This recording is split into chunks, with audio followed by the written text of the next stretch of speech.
Everyone, I'm Noor Ashike for STM3. It's oral protection. I want to interview about my family as my cats. And this is my mom photo. This picture was taken during she attended convocation day at University Pendidikan Sultan Idris Opti at Tanjung Malim. My mother is a medium height and average. Her skin is olive and she has long face. My mother has wrinkles on her face and she has brown eyes. And she is in her 15. And my mother's always wearing baju kurung when she go to work. My mother personality is spirited.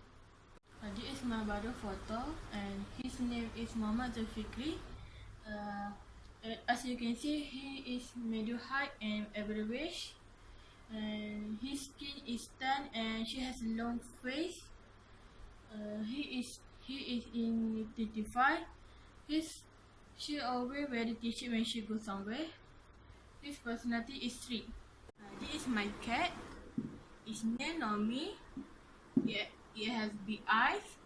She's very spoiled. Everyone, that's all about oral protection. See you again. Bye.